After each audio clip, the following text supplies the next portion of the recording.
নমস্কার বন্ধুরা, ডলি রন্ধনশালায় সবাইকে স্বাগত। আজকে তোমাদের সাথে শেয়ার করব তালের বড়ার রেসিপি। আর এই তালের বড়ায় মাত্র একটা উপকরণ মিশিয়ে দিলেই তালের বড়ার স্বাদ হবে একেবারে মুখে লেগে থাকার মতো।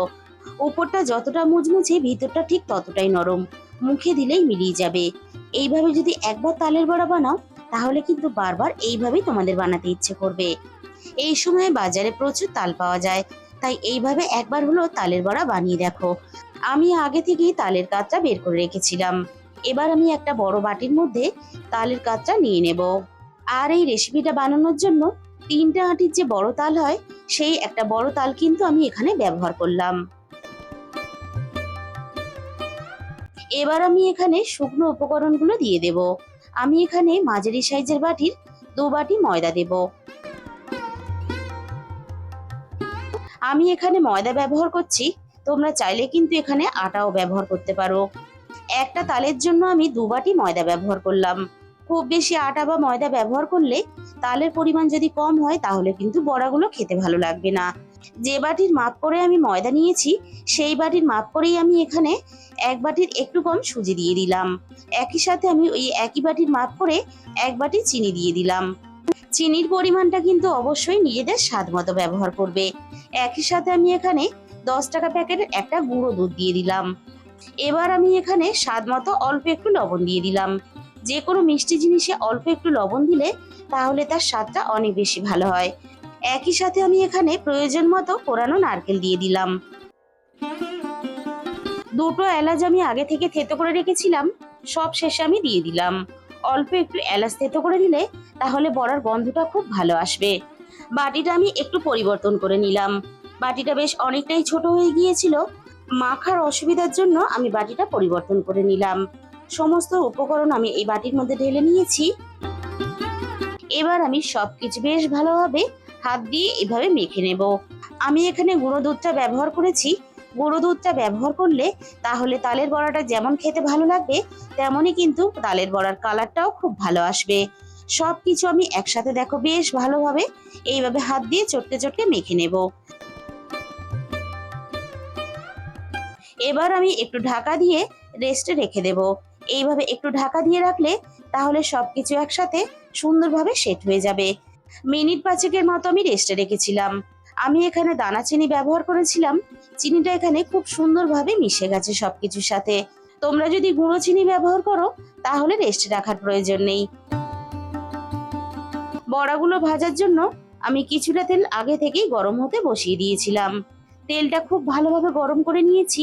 এবার আমি গ্যাসের ফ্লেমটা মিডিয়াম টু লোতে রেখে একে একে বড়াগুলো ভাজার জন্য তেলের মধ্যে দিয়ে দেব। প্রথম অবস্থাতে তেলটা যেহেতু বেশ গরম আছে, তাই খুব বেশি বড়া কিন্তু আমি একসাথে দেব না।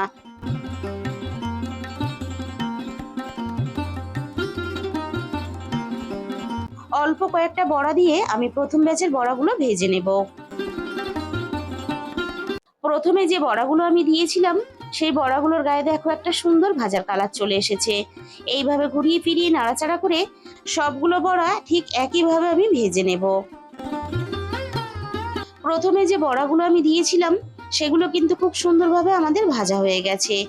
বাকি বড়াগুলো এদিকে ভাজা হতে থাক। এই বড়াগুলো আমি তেলে থেকে ছেঁকে তুলে নেব। বাকি বড়াগুলো ঠিক একইভাবে আমি ঘুরিয়ে ফিরিয়ে বেশ লালচে করে ভেজে নিয়েছি। এই বাকি বড়াগুলো ঠিক একইভাবে আমি তেলে থেকে তুলে তেল ঝরিয়ে কড়াই থেকে নামিয়ে নেব। বাকি বড়াগুলো ঠিক একইভাবে ভাজার জন্য আমি তেলের মধ্যে দিয়ে দেব। বড়াগুলো তেলের মধ্যে দেওয়ার সময় গ্যাসের ফ্লেম কিন্তু মিডিয়াম টু লোতে রাখতে হবে, তা না হলে বড়াগুলো উপর থেকে ভাজা হয়ে যাবে আর ভিতরটা কিন্তু নরম থেকে যাবে। এবারে আমি তেলের মধ্যে যতগুলো বড়া দেওয়া যায় ঠিক ততগুলো বড়া একসাথে দিয়ে আমি ভেজে নেব।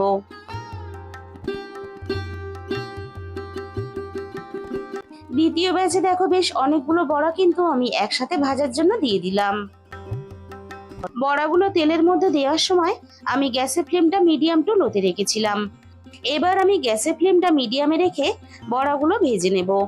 বড়া ভাজার সময় তেল যদি খুব বেশি গরম না থাকে তাহলে বড়ার ভিতরে অনেকটাই তেল টেনে নেবে, তাই বড়াগুলো ভাজার সময় গ্যাসের ফ্লেমটা আমি মিডিয়ামে রেখেছি। এবার আমি হালকা হাতে নাড়াচাড়া করে ঘুরিয়ে ফিরিয়ে বড়াগুলোকে ভালোভাবে ভেজে নেব।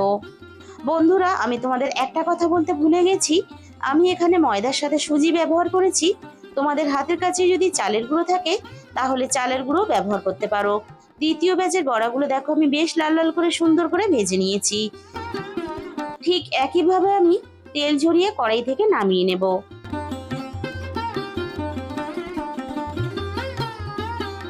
বন্ধুরা, তালের বড়া হয়তো তোমরা অনেক রকম ভাবেই বানিয়েছো, তবে আজকে আমি যেভাবে বানাচ্ছি এইভাবে একদিন হলেও বানিয়ে দেখো।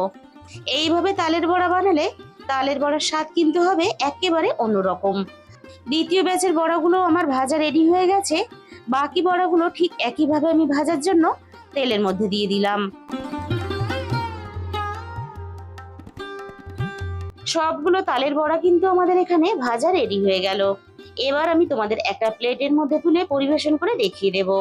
তাহলে বন্ধুরা, আজকের এই রেসিপিটা ভালো লাগলে ভিডিওতে একটা লাইক করে দিও, আর কমেন্টের মাধ্যমে জানিও তোমাদের কেমন লাগলো, আর নিজেদের বন্ধুদের মধ্যে শেয়ার করে দিও।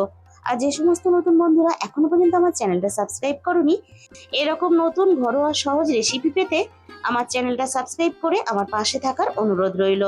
তার সাথে সাথে পাশে থাকা বেল আইকনটা ক্লিক করে অল করে দিও, তাহলে আমি যখনই কোনো নতুন রেসিপি আপলোড করব সবার আগে তোমার কাছে পৌঁছে যাবে।